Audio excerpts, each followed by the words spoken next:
Hello everyone, जय हिंद। My name is Sky and welcome you all to my YouTube channel this Sky's world. तो कैसे हैं आप सब? आई होप आप सभी बहुत अच्छे होंगे एंड अपनी अपनी प्रिपरेशंस कर रहे होंगे। सो आज थंबनेल देख के आप सभी को पता चल गया होगा कि हम डिस्कस करने जा रहे हैं यूपीएससी सीएससी की स्ट्रैटेजी 2024 के लिए।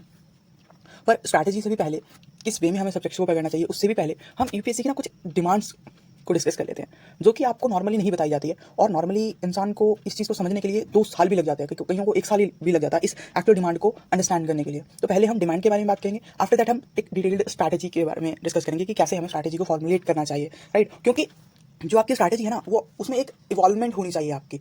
आप जिस सिचुएशन में आज खड़े हैं, जिस पर्सनालिटी के साथ आप खड़े हैं, वो जब आपका प्री होगा उस टाइम तक आपका ओवरऑल डेवलपमेंट होना चाहिए। और आपकी स्ट्रैटेजी अगर ओवरऑल डेवलपमेंट पे हो तो वो एक बेस्ट स्ट्रैटेजी मानी जाएगी, जिससे कि आप एग्जाम को आपका एग्जाम को क्लियर करने का परसेंटेज बहुत ज़्यादा बढ़ जाएगा। ओके, तो हम पहले डिमांड के बारे में डिस्कस कर लेते हैं, कौन कौन सी डिमांड है यहाँ पे। तो फर्स्ट डिमांड है आपकी मल्टी डायमेंशनल थिंकिंग, राइट। अब मल्टी डायमेंशनल थिंकिंग इंपॉर्टेंट क्यों है, राइट? क्योंकि अगर आप नॉर्मल पर्सन की बात करो, ठीक है, ये पर्सन कभी किसी चीज़ से इंटरेक्ट करेगा ना, मतलब ये इशू है, इसमें 16 पर्सपेक्टिव है, ठीक है। ये 3 या 4 पर्सपेक्टिव देखेगा एंड उनके अराउंड अपनी थिंकिंग बनाएगा, थॉट प्रोसेस बनाएगा, अपने परसेप्शन बनाएगा, अपनी धारणा बनाएगा और उसको मानेगा और उसको फॉलो करता रहेगा, राइट। बट एक सिविल सर्वेंट की लाइफ इससे बहुत ज़्यादा डिफरेंट होती है, राइट। एक सिविल सर्वेंट को अगर वहाँ पे 16 पर्सपेक्टिव है, हर चीज़ को प्रॉपर वे से एनालाइज करना पड़ेगा और हर वे से एनालाइज करके उससे जो बेस्ट आउटपुट निकल के आएगी वो चीज़ वहाँ पे अप्लाई करनी पड़ेगी। तो आपको एक मल्टी डायमेंशनल थिंकिंग चाहिए ही चाहिए। आप किसी 1 या 2 पर्सपेक्टिव से वहाँ पर डिसीजंस नहीं ले सकते। और जो लोग सिर्फ एक परसेप्शन या पैट्रियार्कल थिंकिंग को ही फॉलो करते आ रहे हैं, एक ही तरह से चले हुए हैं, वो सिविल सर्विसेज में आके बहुत, आप बोल सकते हो, स्ट्रगल करेंगे। ओके, एंड अब हम नेक्स्ट क्वालिटी के बारे में डिस्कस कर लेते हैं, which is reasoning and logical ability. अब ये रीजनिंग एंड लॉजिकल एबिलिटी कौन सी है? ये आपकी वो नहीं है जो मैथ रीजनिंग वाली रीजनिंग। ये मैं एक तार्किक क्षमता की बात कर रहा हूँ कि आप किसी इशू के कनेक्शन में आए हो, ठीक है, वहाँ पे आर्ग्यूमेंट्स बहुत सारे आ रहे हैं, पॉजिटिव भी हैं, नेगेटिव भी हैं। अब आप इन आर्गुमेंट्स को किस बेस पे कंसीडर करोगे? लॉजिक के बेस पे कंसीडर करोगे, फैक्ट्स के बेस पे कंसीडर करोगे, तब तो वो बहुत सही है, राइट। बट ज़्यादातर केसेस में क्या देखा जाता है, लोग परसेप्शंस पे ज़्यादा फोकस करते हैं rather than the present status. Present status को भी पास्ट एक्सपीरियंसेस से जज करते हैं। बट एक सिविल सर्विस में जो इंसान है, उससे ये एक्सपेक्ट करा जाता है कि वो प्रेजेंट सिचुएशन को एकदम फ्लूइडिटी से, एक जेंटल वे में उसको एनालाइज करे, देखे, परखे, समझे एंड देन फिर हर चीज़ का पॉजिटिव नेगेटिव को बैलेंस करके फिर डिसीजन ले, किसी परसेप्शन में ना आए, राइट। तो रीजनिंग एंड लॉजिकल एबिलिटी को भी डेवलप करना बहुत मस्ट हो जाता है अगर हम सिविल सर्विसेज की प्रिपरेशन कर रहे हैं, किसी और एग्जामिनेशन की प्रिपरेशन कर रहे हैं ना, तो वहाँ पे आप कोई भी आपको स्किल चाहिए होगी, राइट। स्किल प्रोवाइड करेंगे आप उनको एंड आफ्टर दैट आप जिस मर्जी में रिएक्ट कर सकते हैं, आपको सैलरी तो मिल जाएगी। बट यहाँ पे बहुत सारे डिफरेंसेस है। अगर आप उस चीज़ को फॉलो नहीं कर रहे हो तो आपको बहुत सारे, इसको बोल सकते हो, गलत कॉन्सिक्वेंसेस देखने को मिल सकते हैं। नाउ अब नेक्स्ट है ब्रेनस्टॉर्मिंग। ये एक ऐसी चीज़ है, ये एक एक्सरसाइज है जो हर किसी को रोज करनी चाहिए, राइट। अब जो भी मैंने ऊपर बातें बोली ना, ब्रेनस्टॉर्मिंग में क्या होता है, ये एक अकेली ऐसी चीज़ है जो आपको सबसे यूनिक बनाएगी, राइट। आप जितने मर्जी बुक्स पढ़ लो, कोई भी मटेरियल फॉलो कर लो, जब आप अपनी नॉलेज को कंपेयर करने आओगे ना, बहुत सारी चीज़ें आपकी मैच करेंगी एक दूसरे से। बट सिर्फ एक ये चीज़ है जो आपको सबसे अलग बनाएगी चीज़ों के रिगार्डिंग। इंट्रोडक्शन में कौन सी चीज़ ऐड कर सकते हैं, आपने ब्रेनस्टॉर्मिंग करा होगा, 3-4 तरह के मटेरियल्स को आपने एक जगह पे ब्रेनस्टॉर्मिंग करा, अंडरस्टैंड करा, प्रैक्टिकल चीज़ें देखी, अपने आसपास के एनवायरमेंट को ऑब्जर्व करा, ब्रेनस्टॉर्म करा उस चीज़ के बारे में, राइट। तब आपको इशू की सेंसिटिविटी पता चल जाएगी, इशू के साथ कितने पर्सपेक्टिव जुड़े हैं, कैसे पर्सपेक्टिव जुड़े हैं, वो भी पता चल जाएगा। आप डायरेक्ट कोई मटेरियल नहीं फॉलो कर रहे हो, आप आसपास की प्रैक्टिकल लाइफ को अंडरस्टैंड करते हुए चीज़ों को अप्लाई कर रहे हो, राइट। तो ब्रेनस्टॉर्मिंग बहुत ज़्यादा इंपॉर्टेंट हो जाती है और ये इसलिए ज़्यादा इंपॉर्टेंट है क्योंकि ये पर्सन स्पेसिफिक है, राइट। और पर्सन इसका यूज़ करके, मतलब अगर सही वे में यूज़ करा जाए, ये नहीं ब्रेनस्टॉर्मिंग आप कर रहे हैं, एक होती है ब्रेनस्टॉर्मिंग, एक होती है ओवरथिंकिंग। तो there is very thin line between overthinking and brainstorming. तो उस चीज़ को भी समझ लेना कि कहीं आप ओवरथिंकिंग तो नहीं कर रहे, आपको जस्ट ब्रेनस्टॉर्म करना चाहिए एक डिसिप्लिन्ड वे में, okay. And next is personality with vision, ठीक है। अब पर्सनालिटी का यहाँ पे बहुत ज़्यादा इंपॉर्टेंस है, राइट, कि आप कैसे पर्सन है, आप चीज़ों को डील करने का क्या वे है, आप विचलित तो नहीं हो जाते चीज़ों को देखते हुए, राइट। अब होता है किसी का ना नेगेटिव होता है हर पर्सन का एक, बट ये तो नहीं है कि आप हर इशू के साथ इंटरेक्ट करते हो तो आप विचलित हो जाते हो। 1-2 इशूज होते हैं लाइफ में, हर किसी की लाइफ में होते हैं जहाँ पर वो बहुत सेंसिटिव होता है, राइट। फैमिली का इशू होता है, ठीक है, तो अगर उस वे में हो रहा है तब तो सही है। अब आप हर चीज़ को सुन के विचलित हो जाते हैं, आपके भावनाएं उजागर हो जाती हैं, तो वो एक तरह से सिविल सर्वेंट के लिए बहुत ज़्यादा घातक साबित हो सकता है। पर्सनैलिटी आपकी रिजिड होनी चाहिए कुछ चीज़ों के लिए। लाइक अगर मैं पर्सनैलिटी को यहाँ पे बताना चाहूँ ना, तो जस्ट लाइक वाटर, पर्सनैलिटी एक सिविल सर्वेंट की वाटर की तरह होनी चाहिए। और उसका विजन क्या होना चाहिए, किसी की जिंदगी को साफ करना, ठीक है, उसको बढ़िया करना, उस वाटर की ये जिम्मेदारी होनी चाहिए। वाटर से बाढ़ भी आती है, वाटर से हम किसी की प्यास भी बुझा सकते हैं, राइट। तो अब हमें ये चीज़ डिसाइड करनी है, हमें कैसा पानी बनना है, राइट।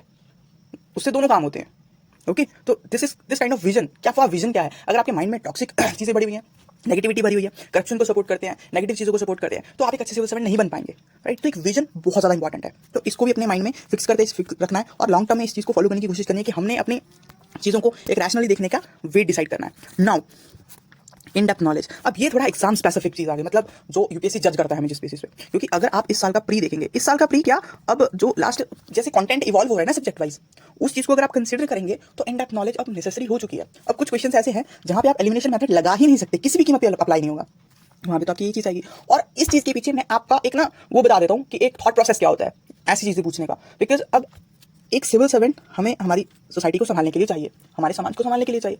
अब वो सिविल सर्वेंट ट्रिक्स फॉलो करता आ रहा है, ठीक है, एक दूसरे की चीजों को कॉपी करता आ रहा है, तो जब वो सर्विसेज में जाएगा तो वो तो बहुत चैलेंजेस फेस करेगा, तब कौन सा ट्रिक फॉलो करेगा। मतलब एक चीज होती है ना, अब आपने किसी की भावनाओं को समझना है, वो तो वैसे ही वे में समझ जाएगा, राइट। अब वो इंस्टीट्यूशंस को कॉपी करता आ रहा है, किसी पर्सन को कॉपी करता आ रहा है, वो तो उनको कॉपी करेगा, बट एक्चुअल वे में वो उस चीज के साथ इंटरनली कनेक्टेड तो नहीं है ना। तो जो आपके सिलेक्टर्स हैं, जो वहां पे फ्रेमर्स हैं, जो एग्जाम का फॉर्मेट डिसाइड करते हैं, उनको अब ग्राउंड रियलिटी से जुड़े हुए लोग चाहिए, जो एक्चुअल में सीरियस होकर एग्जाम के लिए प्रेप कर रहे हैं, और जो एक्चुअल में इंडिया को जाना चाहते हैं, वर्ल्ड को जाना चाहते हैं, सारी चीजों को इक्वली अंडरस्टैंड करना चाहते हैं, ऐसे लोग उनको चाहिए। तो ऐसी एबिलिटीज आप भी अपने आप में बनाने की जरूर कोशिश करें। ओके, एंड नेक्स्ट एक और चीज है रिवीजन। यार रिवीजन तो ऐसी चीज है ना कि इसके बिना आपका एग्जाम हो ही नहीं सकता, ये मैं बोल रहा हूँ। रिवीजन के बिना किसी का एग्जाम क्लियर हो ही नहीं सकता। अगर कोई पर्सन 24 का 24 घंटे भी पढ़ रहा ना, वैसे कोई 24 घंटे पढ़ नहीं सकता, बट मैं वैसे बता रहा हूँ, 24 के 24 घंटे भी पढ़ रहा ना, बट रिवीजन नहीं कर रहा, तो उसका एग्जाम नहीं होगा भाई। एक कहीं से मैंने बात सुनी थी, आई थिंक एक बुक थी उसमें पढ़ी थी मैंने, कि अगर आप आज कोई चीज़ पढ़ रहे हैं, ठीक है, 24 आवर्स में आप उसका 80% चीज़ भूल जाओगे अगर आप उसको रिवाइज नहीं करोगे तो। और अगर आप उसी चीज़ को 7 दिन तक रिवाइज नहीं करोगे तो आप उसका 95% तक का हिस्सा भूल जाओगे। और अगर ज़्यादा टाइम के लिए नहीं पढ़ोगे तो जस्ट एक मेमोरी बन के रह जाएगा वो, कि हाँ वो चीज़ उस फलाने दिन में जाके मैंने पढ़ी थी, जस्ट बस यही चीज़ रहेगी याद में। तो रिवीजन को बहुत ज़्यादा इंपॉर्टेंस देनी जरूरी है। ये हैबिट है, एक रिवीजन की हैबिट डेवलप करनी ही पड़ेगी। रिवीजन को हम छोड़ नहीं सकते। अगर स्ट्रैटेजी बनाने जा रहे हैं और रिवीजन को हम पीछे रख रहे हैं ना, तो उस स्ट्रैटेजी वो एक अधूरी स्ट्रैटेजी है, राइट। वो कभी आप बोल सकते हो प्रैक्टिकल वे में अप्लाई नहीं हो सकती। ओके, अब एक और चीज़ है नॉलेज विद एप्लीकेशन। ये बहुत ज़्यादा इंपॉर्टेंट चीज़ है।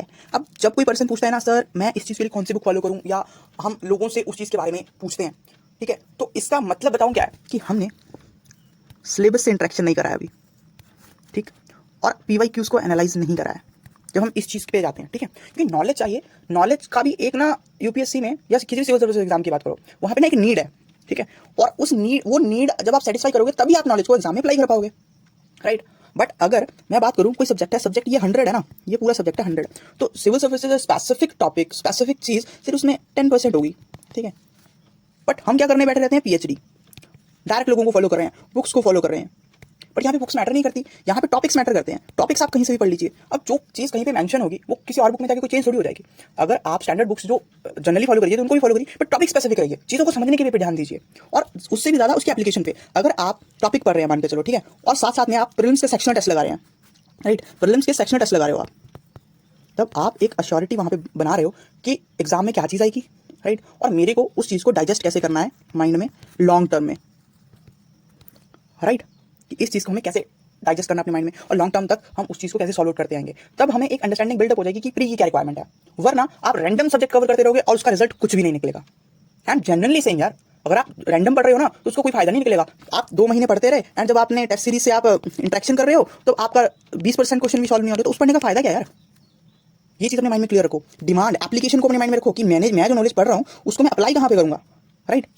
उसके बाद सेम चीज़ मेंस के लिए। मेंस में आ जाता है पोर्शन आंसर राइटिंग का। यार आंसर राइटिंग तो इतनी ज़्यादा इंपॉर्टेंट चीज़ है ना, आंसर राइटिंग के लिए मैंने डेडिकेटेड वीडियोस भी बना रखी हैं, आप वो वीडियोस देख सकते हो। बट आंसर राइटिंग एक ऐसा पार्ट है जो आपका सिलेक्शन में, जो आपकी मेन सिलेक्शन होती है ना, उसमें 1750 मार्क्स होल्ड करता है। This is not a small number. 500 marks आपके ऑप्शनल के, राइट, 250 मार्क्स आपके ऐसे के, एंड 1000 मार्क्स आपके GS के।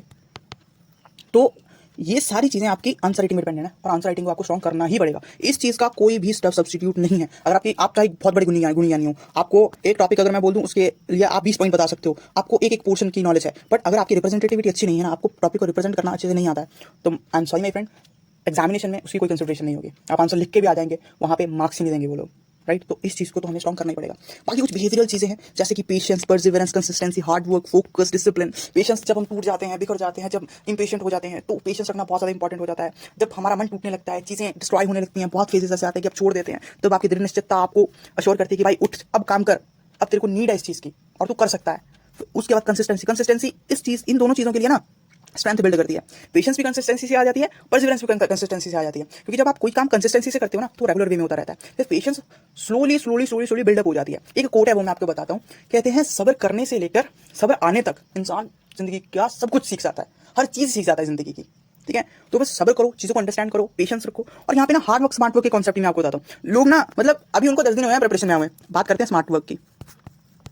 ठीक है, अरे भाई स्मार्ट वर्क किस चीज़ पे करोगे? पहले हार्ड वर्क तो एक बार पुट इन करना पड़ेगा। हार्ड वर्क के बेसिस पे स्मार्ट वर्क हो सकता है। वो होते हैं ना शॉर्ट नोट्स बनाओगे कहाँ से? पहले तो चीज़ों को डिटेल में एनालाइज करना पड़ेगा, अंडरस्टैंड करना पड़ेगा, उसी से तो शॉर्ट नोट्स निकलेंगे। पर ये कोई चीज़ नहीं बताता, डायरेक्टली आपके माइंड पे क्या थोप दिया जाता है, भाई चलो शॉर्ट नोट्स बनाते हैं। शॉर्ट नोट्स बनाओ, शॉर्ट नोट्स के बिना तो पेपर हो ही नहीं सकता। बट वो शॉर्ट नोट्स का ओरिजिन कहाँ से है? वही तो है ना, जो आपकी नॉलेज आपके माइंड में बह रही है, उसका ओरिजिन क्या है उसको तो चेक करो। आपका माइंड बोल रहा है ये कर ले, वो कर ले, ऐसे कर ले, वैसे कर ले, तो ये थॉट्स इतना मैच्योर आपको खुद को बनना चाहिए कि वो चीज़ के पे क्या कैसे एग्जीक्यूट करूँ, राइट। बाकी फोकस एंड डिसिप्लिन तो है यार, फोकस एंड डिसिप्लिन, कंसिस्टेंसी से हर चीज़ बिल्डअप हो जाती है। कंसिस्टेंट रहोगे ना, अपने आप मन करेगा पढ़ने का। ज़्यादा नहीं पढ़ा जाता, 1 घंटा पढ़ना शुरू कर दो रोज। जरूरी थोड़ी है 9 घंटे से पढ़ना स्टार्ट करना है। स्मॉलेस्ट टारगेट हो, चीज़ों को छोटे छोटे हिस्सों में डिवाइड करो और करना स्टार्ट कर दो। You will definitely get results. Okay, so अब हम डिस्कस करते हैं टाइमलाइन के बारे में, जिसके लिए आप सभी यहाँ पे आए हुए हो, राइट। टाइमलाइन के बारे में है ना, कि मैंने अगर कोई चीज़ पढ़नी है तो उसका एक्चुअली में टाइमलाइन क्या होनी चाहिए, कितने मंथ्स कहाँ पे डिवाइड करना है और कौन से स्टेप पे मैंने कौन सी चीज़ों को रखना है। ठीक है, तो यहाँ पे आप ये पर्सनल भी होता है, ठीक है, बट यहाँ पे मैं आपको ना एक जनरल वे बता देता हूँ कि मैंने कैसे इस चीज़ को डिवाइड करा है अभी इस टाइम के अकॉर्डिंग। ठीक है, तो मैंने इसको 3 पोर्शंस में तो प्री तक डिवाइड करा, उसके बाद 2 पोर्शंस जो आपके मेंस एंड इंटरव्यू तक रहता है। ठीक है, यहाँ पे आप इसको कैसे डिवाइड कर सकते हो, July to October, right, and November to February, फिर मार्च टू मई, फिर जून टू मेंस, फिर सितंबर टू इंटरव्यू। अब यहाँ पे एक चीज़ याद रखना, कभी भी स्ट्रैटेजी बना रहे हो ना तो प्रीलिम्स तक की नहीं बनानी है, आगे की भी बनानी है, राइट, क्योंकि ये एक साइकोलॉजी बिल्ड करती है। अगर आप अपने माइंड में ही बिठा लेंगे कि हाँ प्रीलिम्स तक सोचते हैं होगा नहीं होगा, यहाँ पे ये चीज़ नहीं सोचनी। माइंड में इतनी आग लेके चलो, इतना आप बोल सकते हो दम लेके चलो कि मैंने करना है यार। ठीक है, तो जब डिसाइड करने बैठो तो इस वे में डिसाइड करो चीज़ों को। ठीक है, अब यहाँ पे भी आपके 4 मंथ है, यहाँ पे भी आपके 4 मंथ है, यहाँ पे 3 मंथ है, यहाँ पे अप्रॉक्सीमेटली 3 मंथ कह सकते हो, और यहाँ पे आपका 1.5 मंथ के अराउंड टाइम बचता है आपके पास, राइट। तो इनमें आप 2 चीज़ों में आप डिफ्रेंशिएट कर सकते हो, ये 2 फेज है ना। ठीक है, ये दोनों यहाँ पे आप पहले ऑप्शनल कर सकते हो, ठीक है, या बाद में जीएस कर सकते हो, या इन दोनों को इंटरचेंज कर सकते हो यहाँ पे। ठीक है, या तो ऑप्शनल पहले या जीएस बाद, या जीएस पहले ऑप्शनल बाद। ठीक है, और 4 मंथ को अगर मैं यहाँ पे एक्सप्लेन करना चाहूँ, 120 डेज एक सफिशिएंट टाइम है जीएस को कवर करने का और ऑप्शनल को कवर करने का भी। बाकी प्लस माइनस चला रहता है यार थोड़ा। ये चीज़ कभी नहीं होगी कि आपकी चीज़ें एकदम फ्लो में चली, जैसा आपने सोचा वैसा ही हो रहा है, राइट। ये ऐसी लाइफ कभी नहीं होती, ऐसी लाइफ कभी नहीं होगी आज जैसा आपने डिसाइड करा है। लाइफ हमेशा ऐसी चलेगी, कभी ऊपर कभी नीचे, कभी ऊपर कभी नीचे, कभी ऊपर कभी बहुत ही ऊपर चली जाएगी, राइट, कभी बहुत ही ऊपर चली जाएगी, कभी बहुत नीचे चली जाएगी, कभी थोड़ा थोड़ा आपको झटके लगते रहेंगे। और यही लाइफ का मतलब है। लाइफ कभी भी आइडल नहीं चलती, तो आइडल सिचुएशन के पीछे कभी नहीं भागना है, क्योंकि ये चीज़ें माइंड में फिक्स रखनी है। अगर आपने कुछ चीज़ डिसाइड कर लिया ना, उसको इतना रिजल्टली फॉलो नहीं करना है कि वो आपको बाद में दुख देना शुरू कर दे, आपको डिप्रेस कर दे, राइट। तो अब हम डिटेल में डिस्कस करते हैं इन सभी फेजेस के बारे में, राइट, जो मैंने यहाँ पे बताए हैं। ओके, तो सबसे पहले हम डिस्कस करते हैं जुलाई 23 से लेकर अक्टूबर 23 के बीच का जो फेज है। मैंने यहाँ पे अगर मेरी परसेप्शन से बात करोगे तो मैं उसके अकॉर्डिंग बताऊंगा। मैंने यहाँ पे अगर मैं होता यहाँ पे तो मैं जीएस कंसीडर करता। ठीक है, अब इसको कैसे अंडरस्टैंड करना है, जीएस में आपके जितने भी सब्जेक्ट्स हैं, मैं सबसे पहले प्रेफरेंस दूंगा 6 सब्जेक्ट्स को। ठीक है, जो कि आपके प्री में आएंगे, history, polity, geography, science and tech, economy, environment. ठीक है, ये कुछ 6 सब्जेक्ट्स हैं। ठीक है, इनको सबसे पहले कवर करूंगा क्योंकि ये डिमांड किस चीज़ की है, प्री की है। उसके बाद जो रिमेनिंग टॉपिक्स रहेंगे उनको मैं कवर करने की कोशिश करूंगा। ठीक है, और उनमें से अगर कोई पोर्शन बचा आएगा ना तो घबराने की बिल्कुल जरूरत नहीं है। ठीक है, इस वे में करना है, but first preference in 6 topics को ही देनी है, बिकॉज ये प्री में बहुत ज़्यादा इंपॉर्टेंट रहेंगे। और इनके साथ साथ आंसर राइटिंग जरूर करनी है। ठीक है, आंसर जरूर लिखने हैं, बिकॉज बताऊँ क्या हुआ, जैसे मान लो आप टॉपिक पढ़ा, उसके बाद आपने इंटरेक्ट करा पीवाईक्यू से, सॉल्व कर डालो उनको, उसके बाद इंटरेक्ट करा टेस्ट सीरीज से। ठीक है, अब जब आप पीवाईक्यू से इंटरेक्ट करोगे ना, इसी स्टेप पे आपको पता चल जाएगा कि जो एग्जाम की नीड क्या है, राइट। जब आपको नीड पता चल जाएगी ना, तब आप यहाँ पे दोबारा वापस जा सकते हो इन चीज़ पे, टॉपिक को फिर दोबारा पढ़ सकते हो, फिर पीवाईक्यूज पे जा सकते हो, देखो कि मैंने जो पढ़ा है वो एक्चुअली में एप्लीकेबल है कि नहीं है, राइट। आफ्टर दिस आप जब टेस्ट सीरीज लगाओगे आपको एक डिफरेंस महसूस होगा, और यही डिफरेंस जो महसूस होगा ना, यही आपकी प्रिपरेशन को पेसअप करेगा। क्योंकि ये जो इंट्रैक्शन होती है ना, ये जब 1-2 बार करता है ना बंदा सब्जेक्ट स्पेसिफिक, तो हमें यही चीज़ पता चल जाती है कि इस स्पेसिफिक सब्जेक्ट में हमने कैसे डील करना है। एकदम माइंड में पैटर्न ही फिक्स हो जाता है यार, ज़्यादा सोचना ही नहीं पड़ता उस चीज़ के रिगार्डिंग। ओके, तो हमें आंसर राइटिंग पे फोकस करना है, बेसिक्स पे फोकस करना है, अंडरस्टैंडिंग पे फोकस करना है, इस पॉइंट ऑफ टाइम पे जीएस को फुल फ्लेजेडली करना है। और इवन इतना तो हमें हो ही जाना चाहिए इस फेज के एंड में कि हम कम से कम 5 आंसर्स तो लिख पाएँ एक साथ। राइट, ज़्यादा नहीं मैं कह रहा, बट एटलीस्ट 5 आंसर्स की हम एक दिन में हैबिट को डेवलप कर लें। स्टार्ट एक से ही करना है, स्टार्ट करो, एक आंसर पढ़े, उसको 2 करो, 2 से 3 करो, 3 से 4 करो, 4 से 5 करो। अगर इन 4 मंथ्स में आपने 5-5 आंसर लिखने की हैबिट डेवलप कर ली तो वो बहुत बढ़िया है। चलो 5 भी नहीं हो पाया, 4 तो होगा, 3 तो होगा यार। वर्स्ट के सिनेरियो में 2 तो कंसीडर कर सकता ना, बट वो भी तब होगा जब करना स्टार्ट करोगे। ठीक है, अपनी नॉलेज को वहीं पे टेस्ट सीरीज के माध्यम से अप्लाई करके देखो कि मैं आंसर्स लिख पा रहा हूँ या नहीं लिख पा रहा हूँ। ये वो एक बहुत ज़्यादा इंपॉर्टेंट चीज़ है। अब मैं नेक्स्ट बात करता हूँ। नेक्स्ट पोर्शन में आप क्या करेंगे। नेक्स्ट ये यार ऑप्शनल का है। ठीक है, ऑप्शनल का हर पर्सन का अलग अलग रहता है। ठीक है, बट ऑप्शनल की कुछ जनरल चीज़ें हैं जो मैं आपको बताता हूँ। ऑप्शनल का 500 मार्क्स का होता है। ठीक है, यहाँ पे आपको बहुत डिटेल में पढ़ने की ज़रूरत है। ठीक है, क्योंकि आपको एटलीस्ट 300 प्लस तो स्कोर करना ही है। 300 प्लस और 280 प्लस आप जो मर्जी टारगेट ले सकते हो, बट मेरे परसेप्शन से आपको 300 प्लस का टारगेट लेना चाहिए। राइट, तो अगर इसके लिए ना तो इसमें भी वही चीज़ इंपॉर्टेंट है जो मैंने पीछे बताई, आंसर राइटिंग। टॉपिक के बाद आंसर राइटिंग जरूर करो, इसको समझने की जरूर कोशिश करो, ये बहुत ज़्यादा इंपॉर्टेंट है यार। और इसके साथ जीएस का रिवीजन, और जो मैंने 5 आंसर्स बताए थे ना उनको बढ़ाने की कोशिश करो। चाहे डेली बेसिस पे मत लिखो, यहाँ पे आप टाइम थोड़ा डिफरेंशिएट कर लो, बट इसी हैबिट को करते करते एंड में बताऊँ तो हमें 20 आंसर्स तक पहुँचना है। क्योंकि एक बार में जब आप पेपर लेने बैठते हो ना, वहाँ पे 15 मार्क्स के 10 क्वेश्चन एंड 10 मार्क्स के 10 क्वेश्चन। अगर मैं अप्रॉक्सीमेटली बात करूँ तो 4000 वर्ड्स लिखने होते हैं आपको। 4000 वर्ड्स एक सार लिखने की हमें प्रैक्टिस करनी है, और उसमें भी सोच समझ के स्ट्रक्चर्ड वे में अंडरस्टैंडिंग के साथ लिखना, तो उसके लिए प्रैक्टिस तो चाहिए और वो ओवरनाइट डेवलप नहीं होगी। राइट, तो इस चीज़ को अपने माइंड में फिक्स करते चलना है। जब हम ऑप्शनल करेंगे, ऑप्शनल के पीवाईक्यूज को अंडरस्टैंड करो, चीज़ों को डिटेल में समझो। ठीक है, तो ये फेज आपने 4 मंथ का इसी चीज़ के लिए रखना है। राइट, और यहाँ पे एक चीज़ मैं भूल गया जो आपको स्टार्टिंग से करना है, शुरू करना है। ऐसे पे फोकस रखना है स्टार्टिंग से ही, यहीं से ऐसे पे भी फोकस रखना है। राइट, ऐसे पे कैसा रहेगा, आप थोड़ा थोड़ा ऐसे लिखना स्टार्ट कीजिए। इंट्रो को समझिए कि कैसे लिख सकते हैं, बॉडी को समझिए, वीकली बेसिस पे रख लो, लाइक 1 आवर रख लो कि मैंने बस ऐसे पे ना सर्च करना है। ठीक है, सर्च करते रहो, समझते रहो। आफ्टर दैट 4 महीने में यार आप एक स्ट्रक्चर तो समझ ही जाओगे कि ऐसे का स्ट्रक्चर कैसे बनाना चाहिए, कैसे उसका एग्जीक्यूट करना चाहिए। आफ्टर दैट यहाँ पर आप 2 वीक में एक आंसर लिखना स्टार्ट कर दो, एक ऐसे लिखना, या 1 वीक में एक आंसर लिखना स्टार्ट कर दो। अगर आपने प्री से पहले 10 ऐसे भी लिखनी है ना अलग अलग, ठीक है, तो आपको बहुत अच्छा बेस बन जाएगा ऐसे को लिखने का। ठीक है, और आपको ज़्यादा एफर्ट्स नहीं लगानी पड़ेगी चीज़ों को। बाकी जो करंट अफेयर है वो तो इंटीग्रल पार्ट है ही, इसका भी, इस फेज़ का भी और इस फेज़ का भी। राइट, करंट अफेयर के बारे में मैं बाद में डिटेल में बता दूंगा कि करंट अफेयर के बारे में हमें कैसी चीज़ें पकड़नी है, बट ये चीज़ें तो आपको फॉलो करनी ही करनी है ऐसे के रिगार्डिंग भी, एंड आंसर राइटिंग के रिगार्डिंग। नाउ अगर मैं नेक्स्ट फेज़ की बात करूँ जो कि है प्रीलिम्स का। ठीक है, तो इसमें क्या हो जाता है, रिवीजन बहुत फास्ट करनी पड़ती है, revision plus test series. And यहाँ पे सबसे ज़्यादा इंपॉर्टेंट बताऊँ क्या हो जाता है, यहाँ पे हो जाता है आप स्ट्रैटेजी कैसे बनाते हो, कि जब आपका इजी पेपर आएगा थोड़ा तो उसमें कैसी आपकी स्ट्रैटेजी रहनी चाहिए। ठीक है, हार्ड पेपर आएगा उसमें आप कैसी स्ट्रैटेजी बनाओगे, कितने क्वेश्चन अटेम्प्ट करोगे, किस वे में अटेम्प्ट करोगे। जब इजी पेपर में आप 95 अटेम्प्ट कर रहे हो तब आपके कितने मार्क्स आ रहे हैं, जब इजी पेपर में आप 70 अटेम्प्ट कर रहे हो तब कितने मार्क्स आ रहे हैं, जब हार्ड पेपर में आप 95 अटेम्प्ट कर रहे हो तो कितने मार्क्स आ रहे हैं, तो हार्ड पेपर में 70 अटेम्प्ट कर रहे हो कितने मार्क्स आ रहे हैं। हर चीज़ में एक स्ट्रैटेजी बिल्डअप करना है यहाँ पे, प्री के रिगार्डिंग बोल रहा हूँ। और रिवीजन को हमेशा टॉप पे रखना। इवन अगर मैं नंबर्स की बात करूँ तो 20 to 30 रिवीजन तो हमें चाहिए ही चाहिए प्रीलिम्स से पहले। और ये मैं अलग से बता रहा हूँ, सिर्फ उस 90 डेज का टाइम स्पैन, ये वाला 90 डेज का टाइम स्पैन। राइट, बट ये 90 डेज नहीं होगा, आई थिंक 15 दिन कम ही होंगे, उससे 70-75 दिन होंगे। तो उसमें 30 से 20 बार आपका रिवीजन अगर हो जाए, एटलीस्ट 20 बार तो होना ही चाहिए, ये मैं बता रहा हूँ। 20 बार इंट्रैक्शंस हो जाएंगी तो ऐसा होगा कि कुछ टाइम के लिए ना माइंड में फॉर्मेट ना फिक्स्ड रहेगा। वैसे अगर समझा होगा तो वो तो परमानेंट ही होगा, बट फिर भी एक इंट्रैक्शन बिल्डअप हो जाती है, हम चीज़ों को अप्लाई करना बहुत आसानी से कर सकते हैं उस चीज़ को अप्लाई। राइट, तो ये आपकी प्रॉब्लम्स की होगी, आप प्रॉब्लम्स स्पेसिफिक चीज़ें आप इन 3 मंथ्स में पढ़ सकते हो।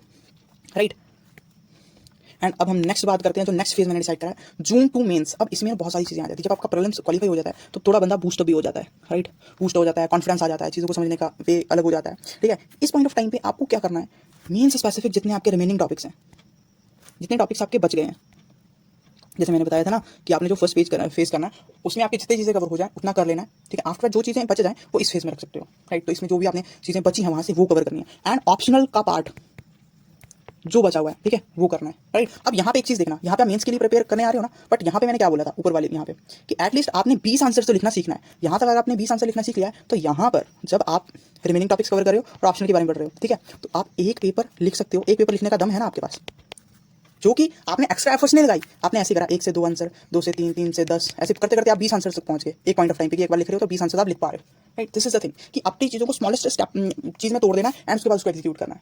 जो भी पोर्शन बचा होगा उसको कवर करने के बाद प्रैक्टिस, एक दिन में फिर आपका दम है कि आप 2 पेपर लिख सकते हो। ठीक है, क्योंकि 2 पेपर तो लिखने की आपको एक बार हैबिट बनानी ही पड़ेगी। राइट, एटलीस्ट 2 पेपर मतलब 8000 वर्ड्स एक दिन में लिखना पड़ेगा, अंडरस्टैंडिंग बिठानी पड़ेगी इतनी अपने हाथ। और इवन बहुत बार ऐसे होता है कि हाथ दुखने लगते हैं, गड्ढे बन जाते हैं, इवन मेरी फिंगर में भी गड्ढा है।